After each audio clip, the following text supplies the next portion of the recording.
Alright guys, before we start with our first class, do any of you have any questions? Yes, teacher, I have a lot of questions about learning English. Please. Okay then, why don't you come here so everybody can know what questions you have? Good morning, teacher. My name is Jefferson. I have a lot of questions about learning English. Morning, Jefferson. Nice to meet you. Sure, tell me, what are your questions? Yeah, but first, I want to know where you are from, because to learn English, we need a native English teacher. And from US. But who told you you need a native English teacher to learn English? Yeah, that's the only way to learn English, right? Because they are the best teachers. It's true they know how people naturally speak, but that's great to practice speaking and listening. They can be great to have conversations, but not all native English teachers are excellent teachers. Sometimes all you need is a teacher who can teach you very well, especially if you're starting. You need someone to explain the basics of a language to you well. That's very important. And a native English teacher is great if you already know that, to practice conversation. I think you are right, but what are the advantages and disadvantages of having a native English teacher? Well, I can explain it to you in the next video. If you like the idea, please let me know in the comments. Alright, teacher, then what can I do if I can't find the right word in English? When English is not your first language, it is normal to get nervous and have the fear of not finding the right word. Getting stuck in the middle of a sentence is more normal than you might think. Especially when you are in front of your manager, teacher, or other native English speakers.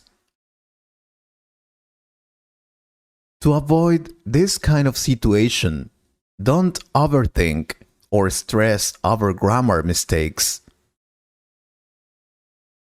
Learn vocabulary in chunks, blocks, and learn to paraphrase. If you do get stuck and cannot find the right word, first of all, don't panic.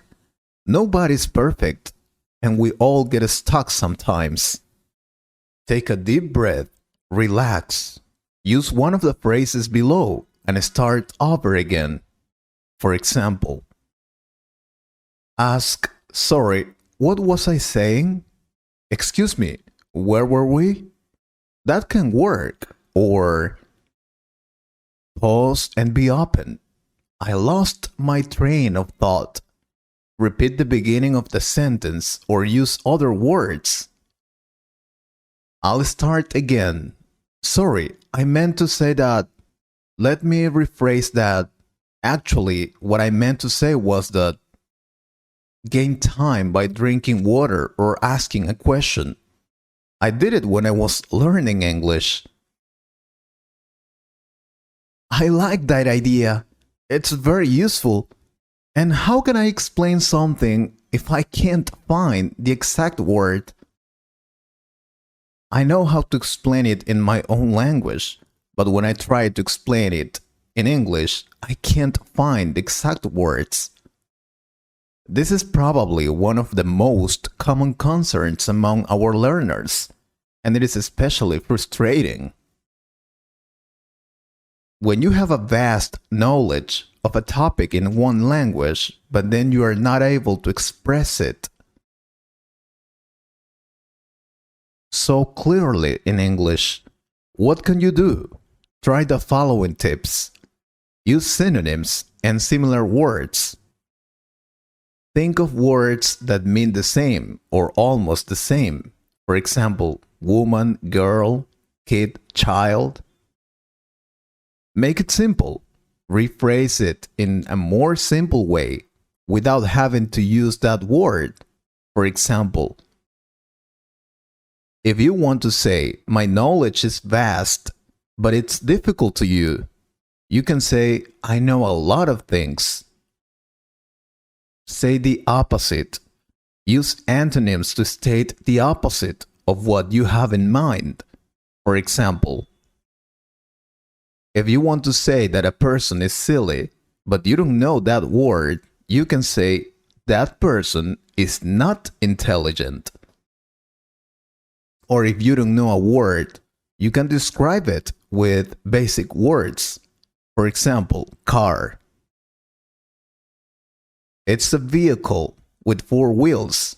You can use it to go to different places. You see? Yeah, much better. Thank you. How can I improve my fluency in English and my confidence? This is the next $1,000,000 question. How to improve fluency and confidence in speaking English. Well, easier said than done. If you want to become fluent in English, the first thing you need is not to be afraid of making mistakes. Remember that being fluent in a language does not mean that you can speak perfectly. Rather, it means that you can express yourself easily.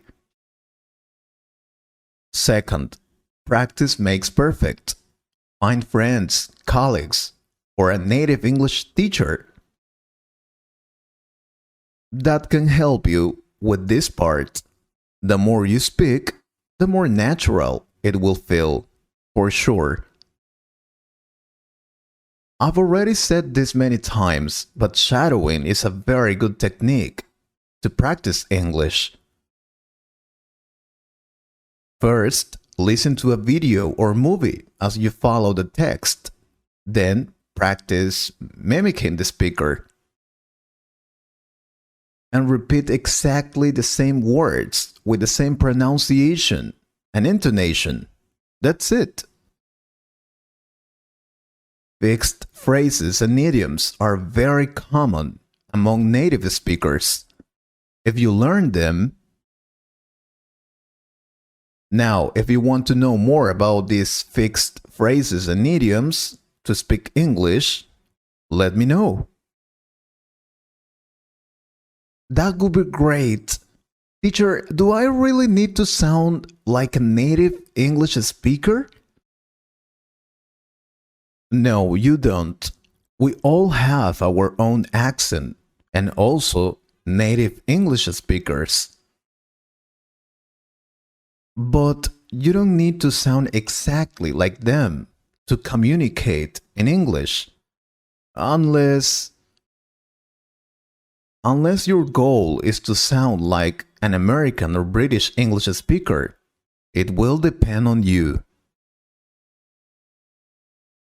But what you really need to have is the fluency. That is what you should focus on. The accent and the way your English sound is something you will focus on later. First, learn to speak fluently. You're right, teacher. But if I want to sound British, for example, how can I do that? You can improve your accent by mimicking your favorite actor or actress. Shadowing, as I told you before. I would like to help you more with your questions, but it's very late. We need to start the class. Yes, I know, teacher. but I have more questions about learning English. Please don't worry. I can make another video about this topic. Only if you like the video, of course. You can also write your questions about learning English on the comments, and I will answer them. Take care. I hope you liked this conversation. If you could improve your English a little more, please subscribe to the channel and share this video with a friend. And if you want to support this channel, you can join us or click on the Super Thanks button. Thank you very much for your support. Take care.